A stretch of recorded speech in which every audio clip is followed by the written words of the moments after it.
The blue light from the holographic display filled the United Nations Assembly Hall. Ambassador Claire Morrison stood at the podium, her hands shaking slightly as she watched the message play for the third time. Every leader from every nation on Earth sat in silence, their faces showing the same shock and disbelief that Claire felt in her chest. The alien voice came through the speakers, cold and mechanical, through the translation software.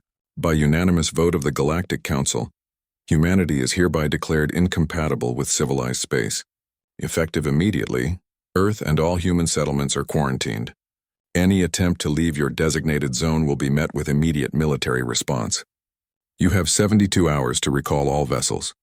This decision is final. The transmission ended. The hall remained silent for a long moment.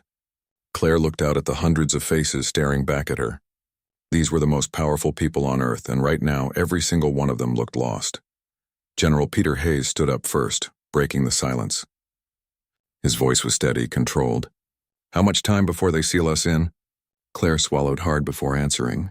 72 hours. 3 days. They want every human ship back inside the Sol system before they activate their perimeter. After that, any ship that tries to cross will be destroyed. President Linda Martinez rose from her seat. Her dark eyes blazed with anger. What did we do? What possible reason could they have for this? Claire pulled up the official document on her tablet, though she had already memorized every word. They say we're too aggressive, that we expand too quickly, that we refuse to follow their genetic modification restrictions. They claim our military buildup threatens galactic peace. They say we're too violent, too unpredictable, too dangerous to exist among the other species. Dr. Ryan Cooper spoke from the science section. The genetic modification restrictions.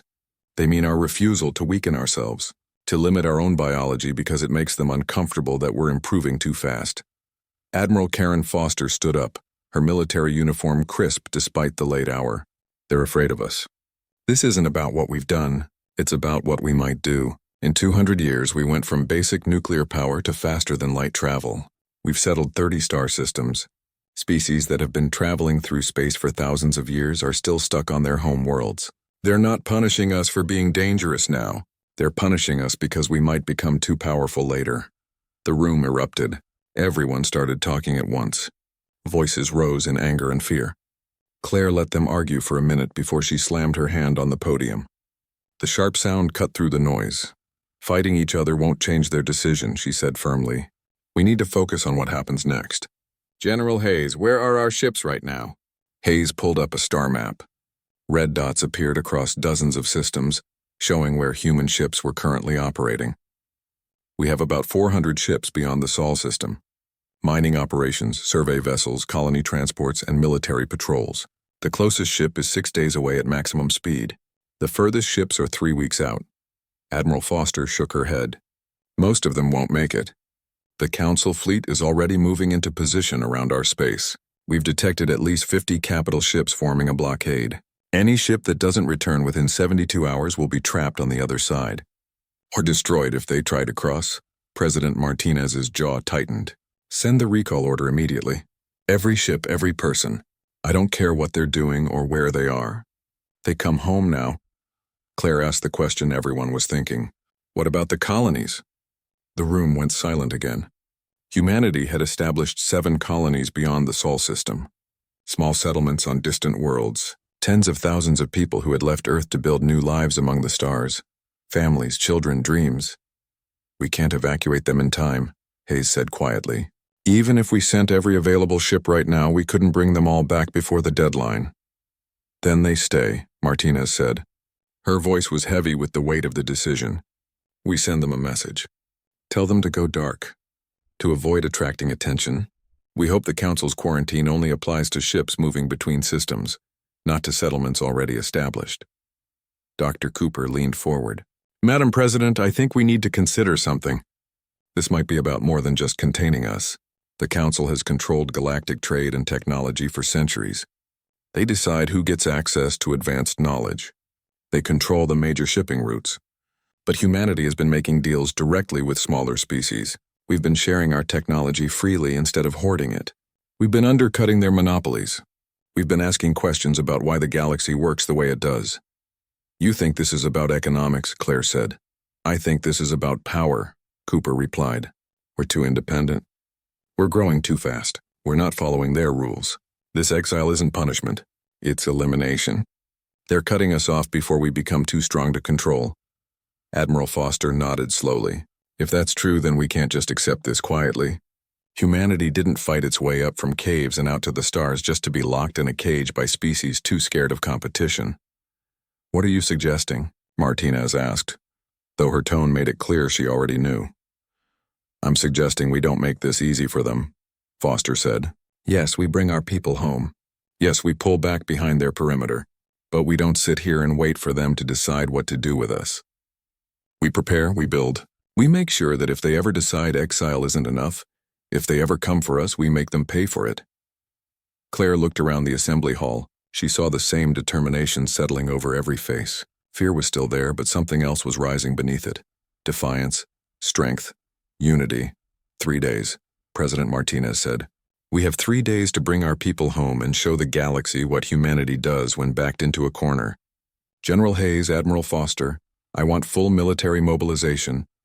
Dr. Cooper, gather your scientists. If we're going to be isolated, we'll turn that isolation into our greatest weapon. The assembly rose as one. Claire felt a strange mixture of emotions. Fear, yes, but also pride. The galaxy had voted to exile Earth. They expected humanity to beg, to plead, to accept their judgment without question. They were about to learn they had made a terrible mistake. As the leaders filed out to begin their preparations, Claire stayed at the podium, staring at the star map still displayed in the center of the room. All those red dots representing human ships and settlements scattered across the galaxy. In 3 days, they would all be cut off from each other. Humanity would be confined to a single star system, surrounded by aliens who saw them as a threat. But humanity had faced extinction before. They had survived ice ages and plagues. They had overcome wars and disasters. They had clawed their way from the bottom of the food chain to the stars themselves. If the galaxy thought exile would break humanity, they didn't understand what it meant to be human. The countdown had begun. 72 hours until the perimeter activated. 72 hours to bring everyone home. 72 hours to prepare for whatever came next. Claire looked at the holographic display one more time, then shut it off. The hall went dark except for the emergency lights. She walked toward the exit, her footsteps echoing in the empty chamber. Outside, the real work was already beginning. Communications arrays were sending recall orders to every human ship in the galaxy. Factories were being retooled for military production. Scientists were being pulled into emergency research projects. The entire planet was mobilizing. The galaxy had given humanity a warning, and humanity was listening, but not in the way the Council expected. They weren't preparing to surrender. They were preparing to survive. And if survival meant becoming the thing the Council feared most, then so be it. The age of exile had begun. But humanity wasn't going quietly into that dark night. They were going to light a fire that the galaxy would see for centuries to come. Commander Jake Sullivan gripped the sides of his captain's chair as the cargo ship shook violently. The old engines were running far beyond their safety limits. Warning lights flashed red across every control panel on the bridge. The countdown timer on the main screen made his stomach feel tight. 47 hours until the perimeter activated. 47 hours to get home or be trapped forever. How fast are we going? Jake called out to his navigator. Lisa Park kept her eyes on her controls, her fingers moving quickly across the holographic displays. We're at 130% of normal speed. At this rate, either the cooling system fails in 18 hours or we make it home in 42 hours. It's going to be very close. Behind them in the cargo hold, 300 people from the Kepler colony waited, families who had been building new lives on a distant world.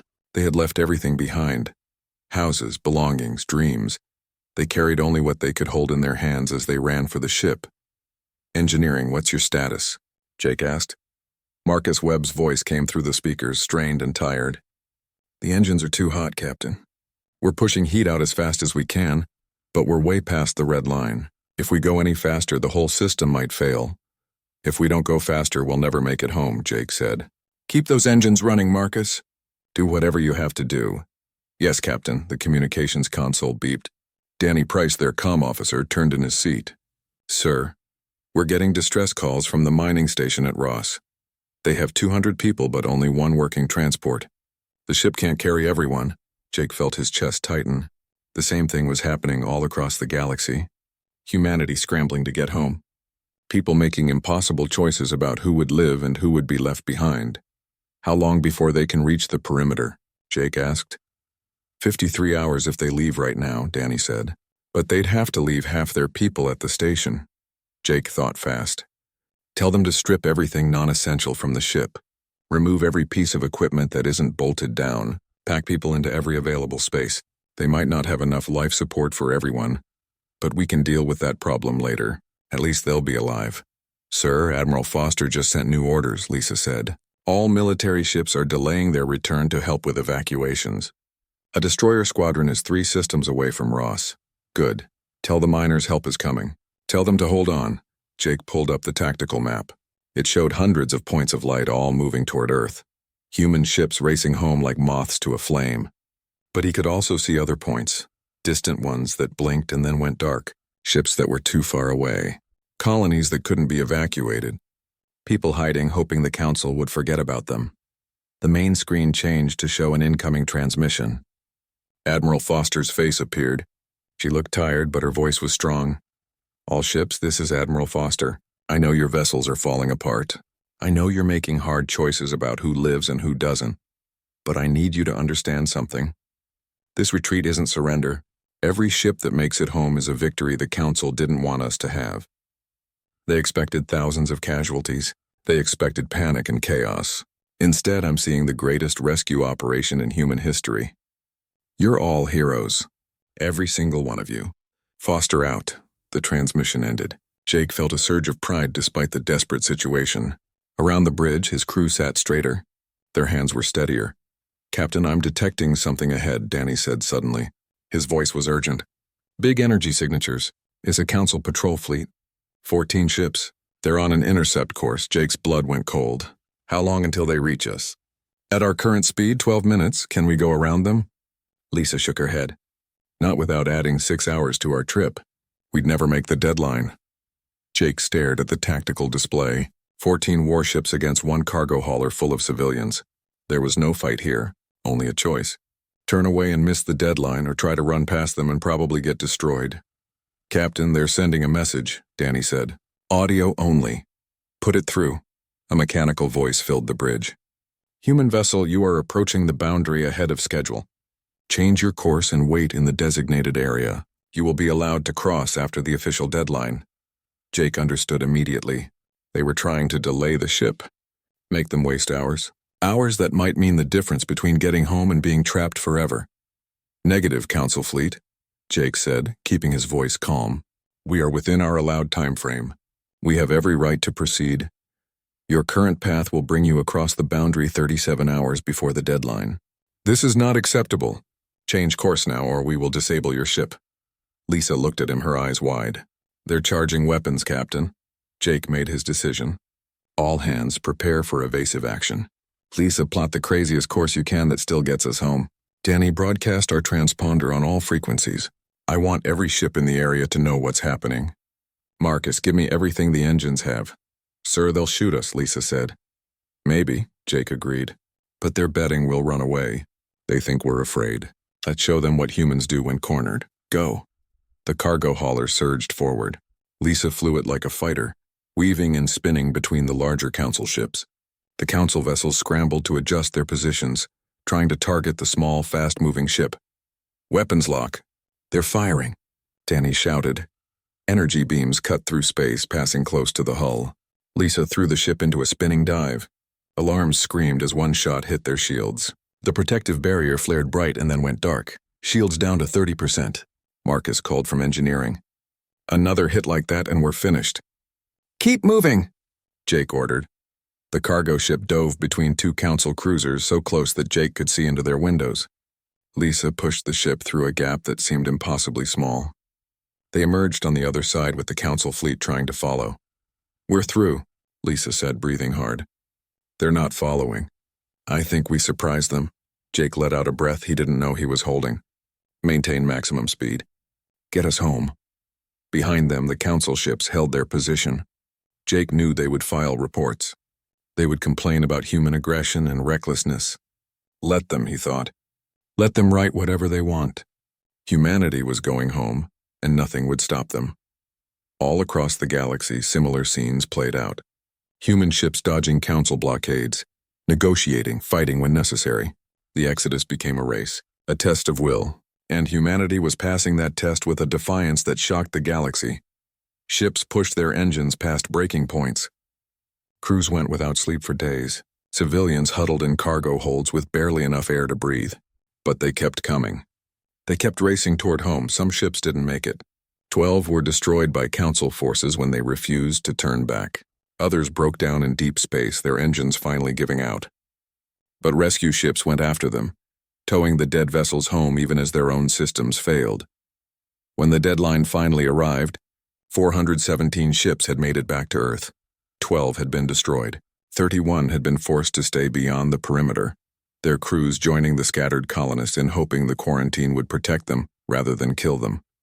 But Earth had brought her children home. Tens of thousands of people who had been scattered across the galaxy were now safe behind the perimeter, and the galaxy had learned something important. Humanity didn't run quietly. Humanity didn't give up. Humanity fought for every single life, for every ship, for every person, no matter the cost. Jake stood on the bridge of his ship as they crossed the perimeter for the final time. The Earth hung in the view screen, blue and green and beautiful. Behind them, the invisible wall was going up, cutting them off from the rest of the galaxy, but they were home. They were alive, and they were together. The galaxy had tried to scatter humanity, to make the evacuation chaotic and deadly. Instead, humanity had pulled off the greatest rescue in their history. They had brought their people home despite council interference, despite blockades and threats and violence. As the cargo hauler entered Earth's orbit, Jake received a message from Admiral Foster. "Well done, Commander Sullivan. You and your crew showed the galaxy what humanity is made of. Welcome home." Jake looked at his crew. Lisa, exhausted but smiling. Danny, tears running down his face. Mark is covered in grease and burns from keeping the engines running. "Welcome home," Jake said softly. Outside, the perimeter activated. Humanity was now sealed inside the Sol system, cut off from the galaxy, alone but not broken, never broken. 6 months after the quarantine began, Dr. Helen Park stood in the observation deck of Luna Station shipyard. She watched as the skeleton of a massive warship took shape against the stars. Construction drones moved like metal insects, welding and building at a pace that would have been impossible before the Exile. "Impressive, isn't it?" Admiral Foster's voice came from behind her. Helen turned to see the military commander walking toward her. Foster's eyes were fixed on the growing ship. "It's terrifying," Helen said honestly. 6 months ago, we were trying to find our place in a civilized galaxy. Now we're building weapons that could destroy planets. The galaxy made it clear we don't have a place with them," Foster replied. "So we're making our own place. One they can't ignore and can't threaten." Helen looked back at the warship. The Council had expected the quarantine to weaken humanity, to force them into isolation and slow decline. Instead, it had lit a fire under every scientist, engineer, and builder in the Sol system. With no external trade, no access to alien technology, humanity had been forced to innovate, to push their own abilities beyond what anyone thought possible. "Project Vanguard," Helen said, reading the name painted on the ship's growing hull. "We're really doing this. Building a fleet designed to fight the entire Galactic Council." "Not to fight," Foster corrected. "To survive. There's a difference. Every computer simulation we've run shows the same result. The Council can't maintain a quarantine forever. Eventually, they'll either let us out or come in to finish what they started. When that happens, we need to be ready." A holographic display appeared between them, showing Earth's current defense preparations. Helen studied the data with mixed feelings, pride and fear fighting inside her chest. In 6 months, humanity had accomplished incredible things. They had tripled their shipyard capacity. Every space station had been converted into a construction facility. New weapon systems had been developed, based on principles the Council had specifically banned. A network of sensors and automated defense platforms now covered the entire Sol system. 12 capital ships were under construction, 40 destroyers, over 200 smaller combat vessels, and a unified military command now controlled the forces of every nation on Earth. "The resource consumption is incredible," Helen said. "We've stripped 3 entire asteroids. 2/3 of our factories are now making weapons. The entire population is on rationing. How long can we keep this up? As long as we need to, President Martinez said, entering the observation deck. General Hayes and several advisors followed her. The council wanted to see us fade away in isolation. Instead, we're showing them that humanity is most dangerous when cornered. Madam President, Helen said carefully, I need to raise a concern. The social pressure is building. We've turned Earth into a military fortress and not everyone is happy. There are protests in every major city, people demanding we negotiate with the council, asking us to accept their terms and go back to the way things were. There is no going back, Hayes said flatly. The council made that clear. We can adapt or we can die. Those are our only options. But at what cost? Helen pressed. We're becoming the thing they accused us of being. Aggressive, militaristic, isolated. What if they were right? What if this is exactly the wrong response? Foster turned to face her directly. Doctor, 6 weeks ago, one of our colonies was attacked. The settlement at Tau Ceti. 60,000 people living peaceful lives. Obeying the quarantine. Not bothering anyone. A council enforcement fleet arrived and gave them 12 hours to evacuate. Then they burned the planet from orbit. Helen felt her stomach drop. What? I didn't see that in any reports. Because we kept it quiet, Martinez said grimly. We didn't want to cause panic. But it proves what we suspected. This isn't just quarantine. It's extermination. They're eliminating our external settlements one by one. Eventually, they'll come for Earth. Most of the colony ships escaped, Foster continued. They're coming here now. Another 100,000 refugees heading for the only place in the galaxy that's still ours. And when they arrive, they're going to ask if we're prepared to protect them. What should we tell them, Doctor? That we were worried about being too militaristic? That we didn't want to seem aggressive? Helen looked back at the growing warship. Understanding settled over her like a heavy blanket. You tell them we're ready. Exactly, Martinez said. Now let's discuss Project Exodus. The holographic display changed. It showed a ship design unlike anything Helen had seen before. Massive, kilometers long, with what looked like entire city blocks built into its structure. Generation ships, Helen breathed. You're planning to send people beyond council space entirely. Insurance, Hayes explained. If the worst happens, if Earth falls, humanity needs to survive somewhere. We're building 12 of these vessels in secret, using asteroid bases in the outer system. Each one can carry 50,000 people and sustain them forever. They'll launch in different directions, heading for unexplored space beyond the Council's reach. What if the Council detects them? They're designed to look like asteroids until they're too far away to catch, Foster said. We're also developing a new faster-than-light drive, something different from Council technology. We call it the jump drive. It's unstable and dangerous, but it's ours. And it's fast enough that once they're away, nothing the Council has can catch them. Helen studied the plans. Her scientist's mind raced through the implications. This is brilliant and terrifying. We're preparing for Earth's extinction. We're preparing to ensure humanity survives no matter what, Martinez corrected. That's what leaders do. But we're also preparing to fight, to show the Council we're not prey to be hunted. Admiral Foster, what's the status of our defensive network?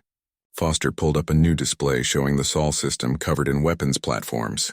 Every major moon and planet has been fortified. Luna, Mars, the asteroid belt, even the outer moons. We've established 3 defensive rings. Each one can hold off a Council fleet long enough for reinforcements to arrive. We've also weaponized the sun. I'm sorry, what? Helen said. A slight smile crossed Foster's face. We've placed satellites in close solar orbit. They can focus and direct solar flares. Turn our star into a weapon. Any fleet that comes through the inner system will face the sun itself. You've turned the entire solar system into a fortress, Helen said in amazement. We've turned it into a statement, Martinez replied. When the Council finally decides to act, they'll discover that exiling humanity was their biggest mistake. We're not just surviving isolation. We're growing stronger. And when we emerge, we'll be stronger than they ever imagined. Helen looked out at the construction, at the dozens of ships taking shape, at the busy movement of a civilization preparing for war. 6 months ago, humanity had been scattered across the galaxy trying to fit in, trying to be accepted. Now they were unified, focused, dangerous.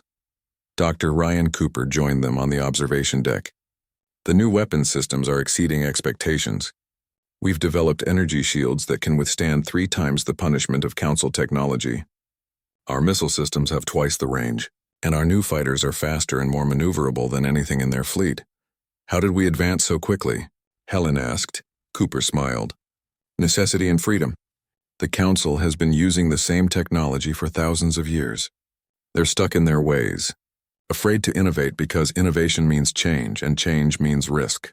But we don't have that luxury. We can't rely on anyone else's technology. We have to create our own. And without Council restrictions telling us what we can and can't research, we're advancing at incredible speed. We're also sharing everything, Hayes added. Every nation on Earth, every scientist, every engineer, all working together without competition or secrets. That's our real advantage. Unity. Helen watched another construction drone attach a piece of armor plating to the warship. The metal gleamed in the reflected light of Earth. What will you call it? The first warship? Foster looked at the vessel with something like pride. The Defiance. Because that's what we're doing. Defying expectations, defying the Council's judgment, defying anyone who thinks humanity will go quietly. How many more ships like this? Helen asked. 12 capital ships by the end of the year, Foster said. 40 destroyers. 200 fighters. Enough to make any fleet think twice before attacking us. And we're just getting started. Martinez turned to address the group. In 6 months, we've accomplished what the Council thought impossible. We've unified our species, transformed our industry, advanced our technology, built a defense that would make even the Council hesitate. But more than that, we've maintained our humanity. We're still rescuing refugees, still helping those in need, still holding to our principles even when isolated. That's what will make us strong in the end. Not our weapons, our character. Helen felt a surge of emotion. Fear still lived in her chest. But pride was there too, and hope. Humanity had been given a death sentence disguised as exile. Instead of dying, they had transformed, grown, become something new. The galaxy had voted to exile Earth, expecting humanity to fade away. They had meant it as an ending, instead it was becoming a beginning. The beginning of something the galaxy had never seen before. A unified, determined, innovative species that refused to be 1 year after the quarantine began, Captain Nathan Cross stood on the bridge of the UEN Defiance. The newly built warship hummed with power. Its weapon systems and engines represented the best of human engineering. Driven by desperation and determination. Contact bearing 273, elevation 12 degrees. Lieutenant Emma Wright called from the tactical station. Single vessel, medium size. Configuration matches a Council merchant ship. Nathan leaned forward in his command chair. He studied the holographic display showing a lone ship drifting at the edge of the quarantine perimeter. It had been sending a distress signal for 6 hours. Could be a trap, Commander Alex Rivera said quietly from beside him. Could be, Nathan agreed. But if it's real, that's someone dying while we watch. The Council was clear, Alex reminded him. Any ship that crosses the perimeter will be destroyed. That includes us going out. Nathan studied the display. The Council had enforced their quarantine absolutely for the past year. No ships in. No ships out. No communication. Humanity had been completely cut off, left to wonder what was happening in the rest of the galaxy while they built their defenses in isolation. But this ship, broadcasting standard distress codes, floating helplessly at the boundary, it was the first contact with anything beyond their prison in 12 months. Analysis, Emma, is that distress signal real? Lieutenant Wright ran her sensors over the distant vessel. Life support is failing. Main power is unstable. I'm detecting atmosphere leaks. If it's a trap, they made it very convincing. I'm also reading 4 life signs. Weak but present. What species? Scanning now. Wright paused, her expression changing to surprise. Sir, they're not Council species. The database identifies them as Verath, a minor species from the Outer Rim. They're not part of the Council alliance. Nathan felt something stir in his chest. The Council had justified humanity's exile by claiming they needed to protect civilized space. But the Verath weren't part of that civilization. They were independents like humanity had tried to be. Send a message to Earth Command, Nathan ordered. Tell them we've detected a distress signal and requesting permission to investigate. Sir, response from Command, Lieutenant Sam Foster said from communications. Admiral Foster is on the line. The holographic display shifted to show the Admiral's face. Captain Cross, I see your report. Yes, I'm authorizing you to cross the perimeter. This is why we built the Defiance. To remind the galaxy that humanity doesn't ignore people in need just because someone told us to. Understood, Admiral. What about Council response? You'll have company, Foster said grimly.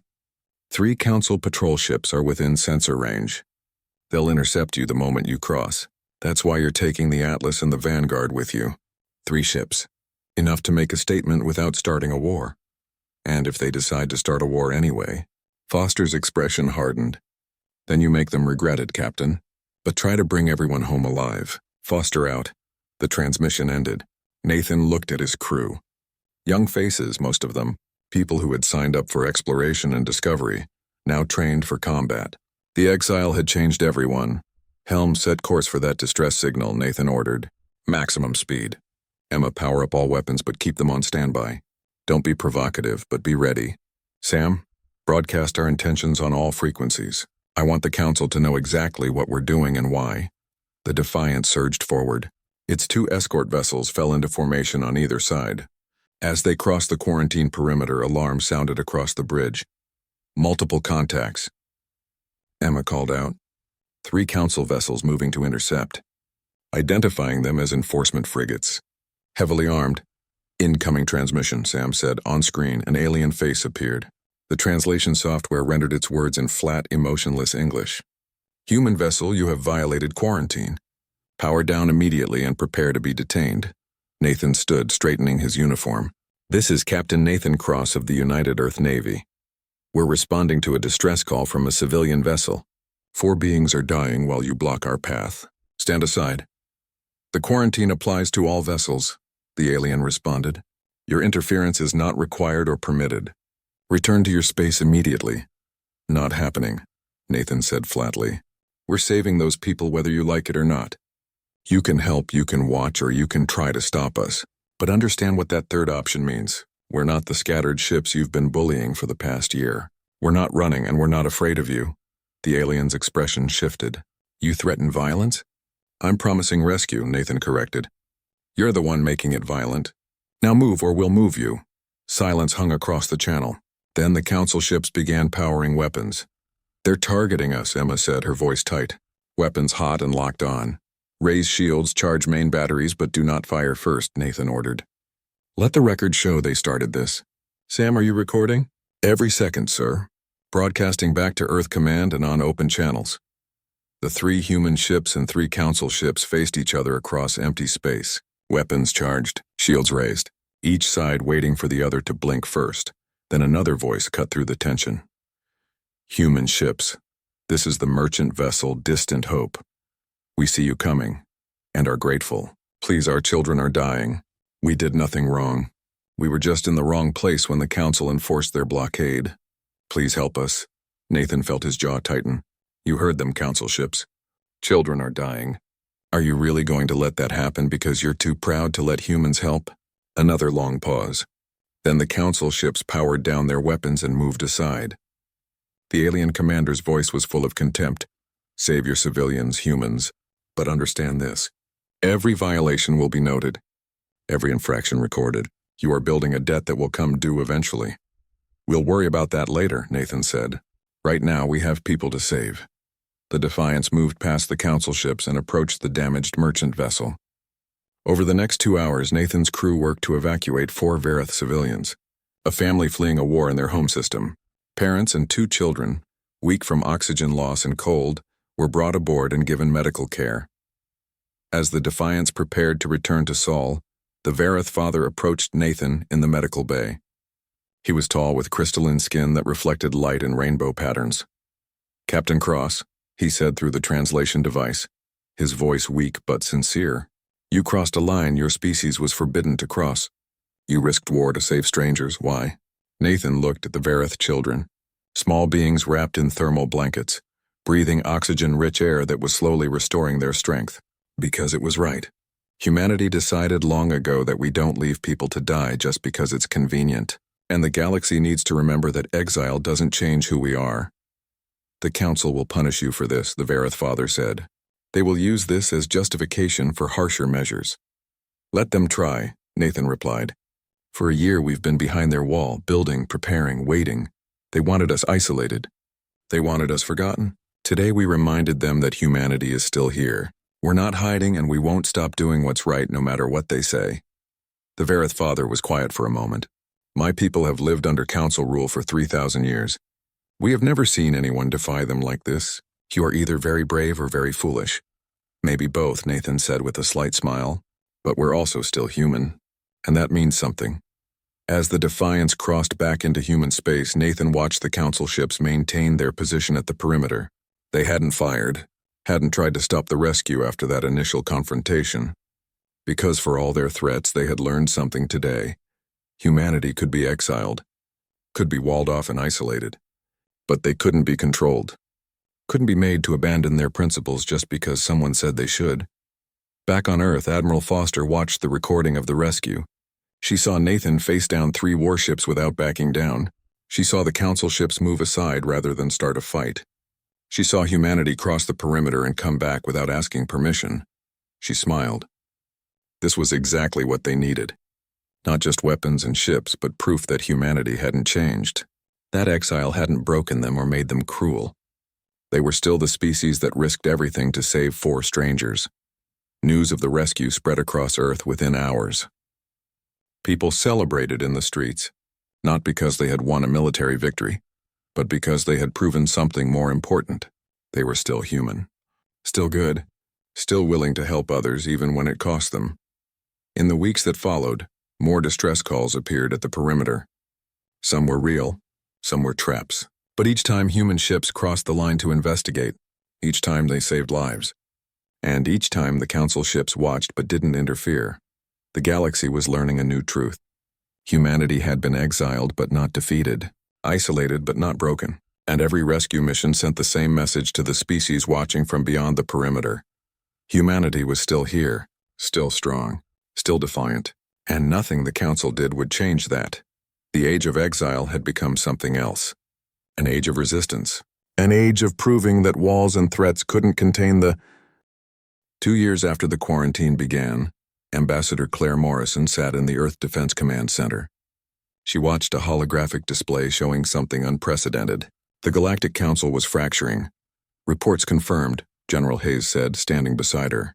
The Vareth have formally withdrawn from their client status with the Council. They're the 5th minor species to do so in 3 months. Because of us, Claire said quietly. Because of what we've been doing, Hayes corrected. Every rescue mission, every broadcast, every time we've shown the galaxy that humanity won't abandon its principles even when exiled. It's making the Council's client species ask questions they don't like. The holographic display showed news feeds from across the galaxy. Information gathered by human intelligence networks operating in violation of the quarantine. Claire watched alien reporters discuss the Earth question, Council politicians arguing about the quarantine, minor species representatives demanding to know why humanity had been exiled for being too aggressive when the Council itself had destroyed 3 human colonies. The story is changing, President Martinez said, entering the command center. For 2 years, the Council controlled what people heard. Humanity was dangerous, unpredictable, needed to be contained, but they didn't expect us to find ways to get our side out.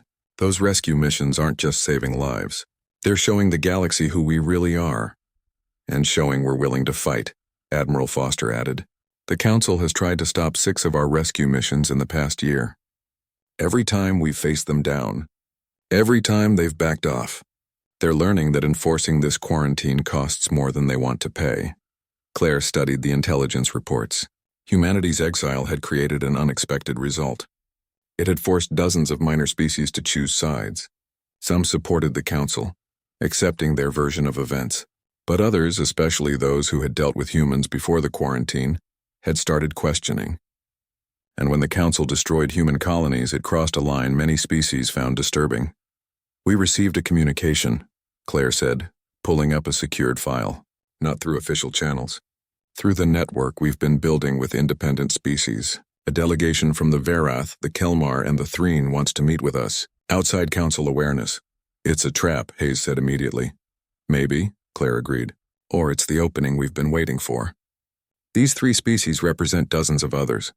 If they're willing to break with the Council openly, everything changes. Martinez studied the communication. Where do they want to meet? Neutral space. Beyond both Council and human territory, they suggest the abandoned station at Kepler 438. It's been empty for decades, far enough from major routes that a meeting there would go unnoticed. Until someone notices 3 alien delegations and a human ship all heading to the same place, Foster said. Then it becomes very noticeable, which is why we don't take a human ship, Claire said. We borrow one of the alien vessels in our space. The Varath refugees we rescued have been helping us understand their technology. We send a team on their ship, disguised as refugees moving between systems. You want to sneak human ambassadors into Council space, Hayes said. That's either brilliant or insane. It's necessary, Martinez said decisively. We've spent 2 years building defenses, preparing for war. But if there's a chance to end this without fighting, we have to take it. Claire, assemble a team. Small, trusted, capable of defending themselves if things go wrong. General, I want a rapid response force ready in case this fails. Admiral, have ships prepared to extract our people if needed. 1 week later, Claire found herself aboard the Vareth vessel Wandering Light. She wore flowing robes like a Vareth civilian. Her human features were hidden by holographic projection. With her were 4 others. Jack Palmer, a former diplomat turned military liaison. Dr. Sophie Grant, who specialized in alien cultures. Lieutenant Kyle Brooks, a Special Forces soldier providing security. And Commander Lisa Park, who had survived the Exodus and volunteered to return beyond the perimeter. Approaching Kepler 438, Lisa said from the helm, her Varath disguise making her appear as another refugee. Station looks abandoned as expected. I'm detecting 3 other vessels approaching. 2 are Kelmar, 1 is Threen. Any Council presence? Jack asked. None on sensors. Either this is legitimate or the ambush is very well hidden. The Wandering Light docked with the ancient station. Claire's team made their way through corridors that hadn't seen use in decades. Emergency lighting flickered overhead. The gravity generators were weak, giving everything a floating quality. They found the delegation waiting in what had been the station's main conference hall. 3 groups of aliens, each looking as uncertain and nervous as Claire felt. Claire deactivated her disguise. The alien delegations recoiled slightly at seeing actual humans. Thank you for meeting us, Claire said through her translation device. I'm Ambassador Claire Morrison, representing Earth and humanity. We appreciate the risk you took coming here. The lead Varath, an elderly female whose crystalline skin had dulled with age, spoke first. Your people saved my son and his family. When the Council said humans were monsters, I knew they lied. But speaking truth against the Council is dangerous. The Kelmar representative, a being resembling a bipedal insect with shimmering wings, clicked its mouthparts. The translator rendered it as agreement. The Council has ruled the galaxy for 10,000 years. They have maintained peace, yes, but also stagnation. No species is allowed to rise too high, advance too quickly, question too loudly. Humanity has done all 3 in less than 2 centuries. That is why they fear you, and why they must destroy you, the Threen added. The reptilian being's hisses became speech through the translator. The quarantine was never meant to be permanent. It was meant to give the Council time to build support for complete extermination. They are gathering a fleet, larger than anything in recorded history. They plan to sterilize Earth and every human settlement. Claire felt ice in her veins. When? 6 months, the Varath said. Perhaps less. They're framing it as defense against human aggression. Every rescue mission you've run, every time you crossed the perimeter, they recorded as evidence of your violent nature. They're building a case for genocide. Then why warn us? Sophie asked. If the Council is this powerful, why risk yourselves? The Kelmar's wings fluttered in agitation. Because watching you for 2 years showed us something. The galaxy doesn't have to be this way. For thousands of years we accepted Council rule because the alternative seemed to be chaos. But you showed a different path. Unity without domination. Progress without permission. Strength without cruelty. If the Council destroys you, they destroy proof that another way is possible. We represent 14 minor species, the Threen continued. Together we have perhaps 200 warships. A fraction of the Council's might. But we're willing to stand with you. If you'll have us. Claire looked at her team. She saw hope and fear mixed together. This was the moment everything changed. Except the Alliance and humanity wouldn't be alone anymore. But they would also drag these species into a war that could destroy them all. I need to consult with my government, Claire said. But I think I can speak for humanity when I say we would be honored to stand with you. Not as masters or subjects, but as equals, as friends.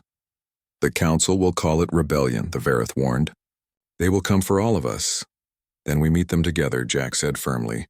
And we show them exile was the worst mistake they made. Because they didn't exile one species. They created the spark for revolution. The meeting continued for hours. Planning, strategizing, coordinating. By the time Claire's team returned to human space, they carried something more valuable than weapons or intelligence. They carried proof that humanity wasn't alone, that the galaxy wasn't united against them, that another way was possible. Back on Earth, the leadership gathered to hear Claire's report. The holographic display showed the faces of their new allies. 14 species, hundreds of worlds, thousands of ships. They're willing to fight beside us, Claire said. They know it might mean their destruction, but they're willing to risk it because we showed them something they'd forgotten, that freedom is worth fighting for. Can we trust them? Hayes asked. Can they trust us? Martinez countered. We're all taking the same risk. If we lose, we all lose. That creates a bond stronger than any treaty. The Council fleet will arrive in 6 months, Foster said, studying tactical projections. That gives us time to coordinate with our allies, to combine our forces, to prepare a defense that might actually work. Or might get everyone killed, Hayes said. Then we die free, Martinez replied, and we take as many of them with us as we can. But I don't think it will come to that. The Council has relied on fear and division for 10,000 years. They're not prepared for unity, for species standing together instead of competing. That's our advantage. Over the next 3 months, secret meetings occurred across the galaxy. Human ships met with alien vessels in empty systems. Plans were made. Resources shared. A coalition was forming, hidden from Council view but growing stronger every day. The Council noticed something was wrong. Their client species were acting strangely. Questions were being asked. Loyalty. The Council fleet hung at the edge of the Sol system like a dark cloud covering the stars. 300 warships, the largest military force assembled in galactic history. Inside the Earth Defense Command Center, every screen showed the massive fleet. Every sensor tracked their movements. Every person in the room knew this was the moment that would decide humanity's fate. Admiral Foster stood at the center of it all, calm despite the storm approaching. Around her, the combined fleet of humans and their allies formed defensive positions. 200 ships against 300. Not good odds, but better than facing this alone. Council fleet is powering weapons, Lieutenant Emma Wright reported from the tactical station. They're moving into attack formation. How long until they're in range? Foster asked. 15 minutes at current speed. Foster looked at the holographic display showing both fleets. The Council ships moved with practiced precision. A military machine that had maintained galactic peace for 10,000 years. But that peace had been built on control and fear. Today, that would be tested. Open a channel to all ships, Foster ordered. Let's see if we can avoid this bloodbath. The communications officer nodded. Channel open, Admiral. Foster took a breath before speaking. Council fleet, this is Admiral Karen Foster of Earth. You came here expecting to find a species alone and afraid. Instead, you find us united with friends who share our vision of freedom. We don't want war. We never did. But we won't surrender our right to exist. We won't accept exile, and we won't allow you to commit genocide. Stand down and let's talk. Continue, and you'll learn why exiling humanity was your greatest mistake. For a long moment, silence filled the channel. Then a voice responded. Cold. Mechanical through the translation. Admiral Foster, I am High Commander Jen of the Galactic Council Fleet. You and your rebel allies are in violation of Council law. The quarantine was established for the protection of civilized space. Your repeated violations, your aggressive expansion, your refusal to accept proper limits, all of this has forced our hand. You will surrender immediately, or you will be destroyed. This is your only warning. Foster's jaw tightened. Commander Jen, humanity has spent 2 years behind your wall. We've watched you destroy our colonies. We've seen you fire on rescue ships. We've learned the truth about your so-called civilized space. It's not civilization. It's control. You don't want peace. You want obedience. And humanity doesn't do obedience. Neither do our allies. So here's our counteroffer. You leave now. And we forget this ever happened. Or you attack and we show you what happens when free people fight for their survival. You cannot win, Jen replied. We outnumber you. Our ships are more advanced. Our crews more experienced. This is not courage. This is suicide, maybe, Foster agreed. But we're willing to die for freedom. Are you willing to die for control? Because I guarantee you, Admiral, if you start this fight, you'll pay a price you never imagined. We're not the scattered species you thought you exiled. We're unified, prepared, and very, very angry. Last chance. Leave or find out what humanity and our allies can do when cornered. Another pause. Then Jen's voice came back, filled with contempt. Very well, Admiral. You have chosen extinction, so be it. All ships commence attack. The Council fleet surged forward. 300 warships accelerating toward the combined defensive force. Alarms screamed across the command center. Tactical displays lit up with target locks and weapon signatures. Here they come, Emma said, her voice tight but steady. All defense platforms are active. Fighter squadrons launching. Allied ships moving into support positions.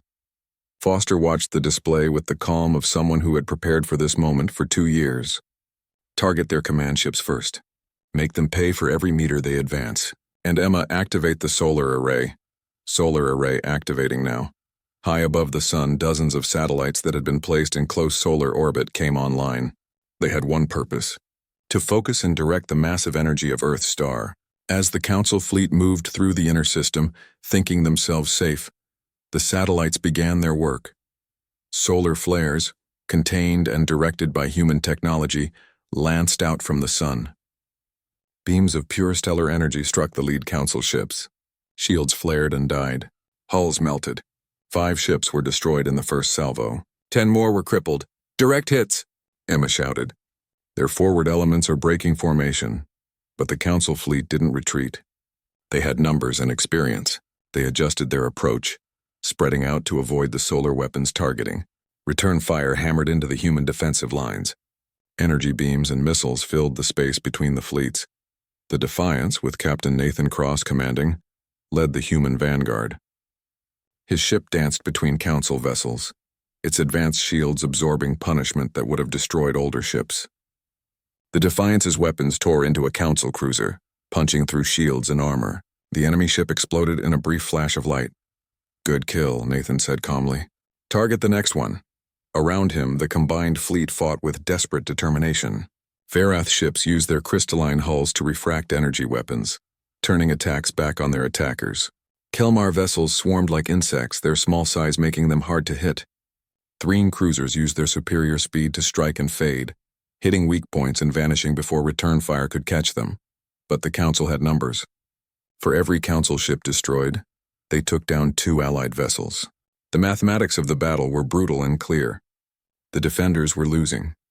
In the command center, Foster watched ships blink out of existence on her display. Each one represented hundreds of lives.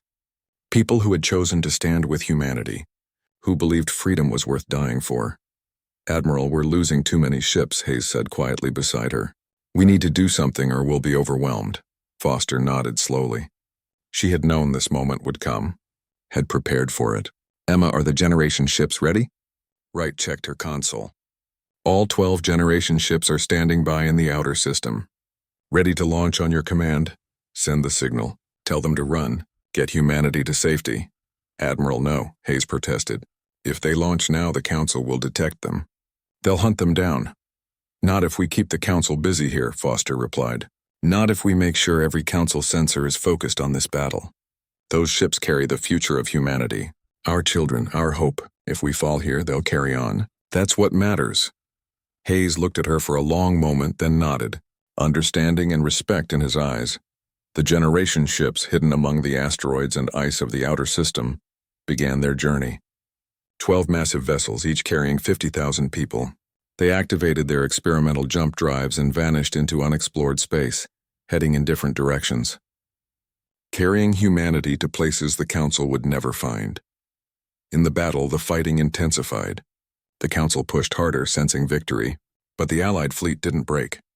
They fought with the desperation of people defending everything they loved. Every ship that fell took Council vessels with it. The space around Earth became a graveyard of metal and light.